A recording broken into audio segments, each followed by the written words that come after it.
നമസ്കാരം. ബൈബിൾ നിമിഷങ്ങളിലേക്ക് എല്ലാവർക്കും സ്വാഗതം.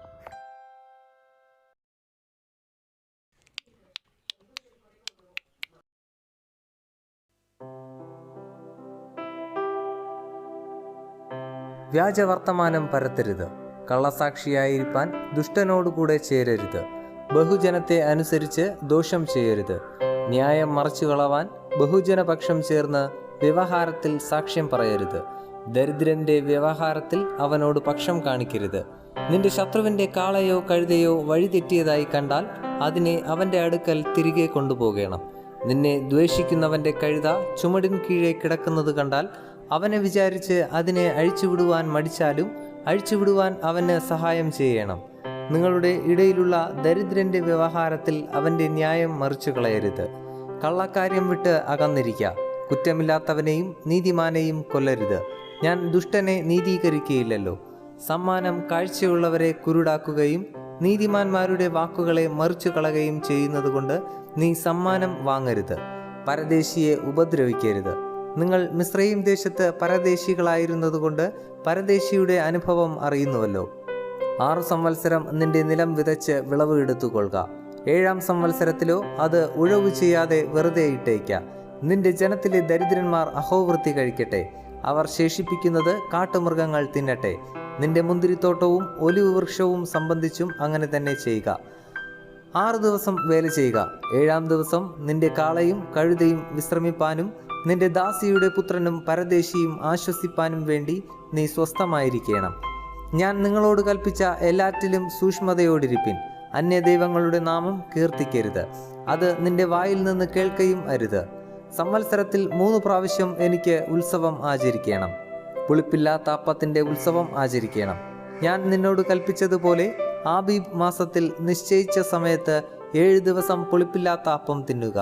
അന്നല്ലോ നീ മിസ്രയീമിൽ നിന്ന് പുറപ്പെട്ടു പോകുന്നത്. എന്നാൽ വെറും കൈയോടെ നിങ്ങൾ എൻ്റെ മുമ്പാകെ വരരുത്. വയലിൽ വിതച്ച വിതയുടെ ആദ്യ ഫലമെടുക്കുന്ന കൊയ്ത്തു പെരുന്നാളും ആണ്ടറുതിയിൽ വയലിൽ നിന്ന് നിന്റെ വേലയുടെ ഫലം കൂട്ടിത്തീരുമ്പോൾ കായ്കനി പെരുന്നാളും ആചരിക്കണം. സംവത്സരത്തിൽ 3 പ്രാവശ്യം നിന്റെ ആണുങ്ങളെല്ലാം കർത്താവായ യഹോവയുടെ മുമ്പാകെ വരയണം. നിന്റെ യാഗരക്തം പുളിപ്പുള്ള അപ്പത്തോടുകൂടെ അർപ്പിക്കരുത്. എൻ്റെ യാഗമേധസ് ഉഷക്കാലം വരെ ഇരിക്കുകയുമരുത്. നിന്റെ ഭൂമിയുടെ ആദ്യ വിളവിലെ പ്രഥമ ഫലം നിന്റെ ദൈവമായ യഹോവയുടെ ആലയത്തിൽ കൊണ്ടുവരണം. ആട്ടിൻകുട്ടിയെ തള്ളയുടെ പാലിൽ പാകം ചെയ്യരുത്. ഇതാ, വഴിയിൽ നിന്നെ കാക്കേണ്ടതിനും ഞാൻ നിയമിച്ചിരിക്കുന്ന സ്ഥലത്തേക്ക് നിന്നെ കൊണ്ടുപോകേണ്ടതിനും ഞാൻ ഒരു ദൂതനെ നിന്റെ മുമ്പിൽ അയക്കുന്നു. നീ അവനെ ശ്രദ്ധിച്ച് അവൻ്റെ വാക്ക് കേൾക്കണം. അവനോട് വിഘടിക്കരുത്. അവൻ നിങ്ങളുടെ അതിക്രമങ്ങളെ ക്ഷമിക്കയില്ല. എൻ്റെ നാമം അവനിൽ ഉണ്ട്. എന്നാൽ നീ അവൻ്റെ വാക്ക് ശ്രദ്ധയോടെ കേട്ട് ഞാൻ കൽപ്പിക്കുന്നതൊക്കെയും ചെയ്താൽ നിന്നെ പകയ്ക്കുന്നവരെ ഞാൻ പകയ്ക്കും, നിന്നെ ഞെരുക്കുന്നവരെ ഞാൻ ഞെരുക്കും. എൻ്റെ ദൂതൻ നിനക്ക് മുമ്പായി നടന്ന് നിന്നെ അമോര്യർ, ഹിത്യർ, പെരിസ്യർ, കാനാന്യർ, ഹിവ്യർ, യെബൂസ്യർ എന്നിവരുടെ ദേശത്തേക്ക് കൊണ്ടുപോകും. അവരെ ഞാൻ നിർമൂലമാക്കും. അവരുടെ ദേവന്മാരെ നമസ്കരിക്കരുത്, അവയെ സേവിക്കരുത്. അവരുടെ പ്രവൃത്തികൾ പോലെ പ്രവർത്തിക്കരുത്. അവരെ അശേഷം നശിപ്പിച്ച് അവരുടെ വിഗ്രഹങ്ങളെ തകർത്തു കളയണം. നിങ്ങളുടെ ദൈവമായ യഹോവയെ തന്നെ സേവിപ്പിൻ. എന്നാൽ അവൻ നിന്റെ അപ്പത്തെയും വെള്ളത്തെയും അനുഗ്രഹിക്കും. ഞാൻ രോഗങ്ങളെ നിന്റെ നടുവിൽ നിന്ന് അകറ്റിക്കളയും. ഗർഭം അലസുന്നവളും മച്ചിയും നിന്റെ ദേശത്ത് ഉണ്ടാകയില്ല. നിന്റെ ആയുഷ്കാലം ഞാൻ പൂർത്തിയാക്കും. എൻ്റെ ഭീതിയെ ഞാൻ നിന്റെ മുമ്പിൽ അയച്ച് നീ ചെല്ലുന്നിടത്തുള്ള ജാതികളെയൊക്കെയും അമ്പരിപ്പിക്കുകയും നിന്റെ സകല ശത്രുക്കളെയും നിന്റെ മുമ്പിൽ നിന്ന് ഓടിക്കുകയും ചെയ്യും. നിന്റെ മുമ്പിൽ നിന്ന് ഹിവ്യനെയും കനാന്യനെയും ഹിത്യനെയും ഓടിച്ചു കളവാൻ ഞാൻ നിനക്ക് മുമ്പായി കടുന്നലിനെ അയക്കും. ദേശം ശൂന്യമാകാതെയും കാട്ടുമൃഗം നിനക്ക് ബാധയായി പെരുകാതെയും ഇരിപ്പാൻ ഞാൻ അവരെ 1 സംവത്സരത്തിനകത്ത് നിന്റെ മുമ്പിൽ നിന്ന് ഓടിച്ചു കളയുകയില്ല. നീ സന്താന സമ്പന്നമായി ദേശം അടക്കുന്നതുവരെ ഞാൻ അവരെ കുറേശ്ശെ നിന്റെ മുമ്പിൽ നിന്ന് ഓടിച്ചു കളയും. ഞാൻ നിന്റെ ദേശം ചെങ്കടൽ തുടങ്ങി ഫെലിസ്ത്യരുടെ കടൽ വരെയും മരുഭൂമി തുടങ്ങി നദി വരെയും ആക്കും. ദേശത്തിലെ നിവാസികളെ നിങ്ങളുടെ കയ്യിൽ ഏൽപ്പിക്കും. നീ അവരെ നിന്റെ മുമ്പിൽ നിന്ന് ഓടിച്ചു കളയണം. അവരോടെങ്കിലും അവരുടെ ദേവന്മാരോടെങ്കിലും നീ ഉടമ്പടി ചെയ്യരുത്. നീ എന്നോട് പാപം ചെയ്യുവാൻ അവർ ഹേതുവായി തീരാതിരിക്കേണ്ടതിന് അവർ നിന്റെ ദേശത്ത് വസിക്കരുത്. നീ അവരുടെ ദേവന്മാരെ സേവിച്ചാൽ അത് നിനക്ക് കണിയായി തീരും.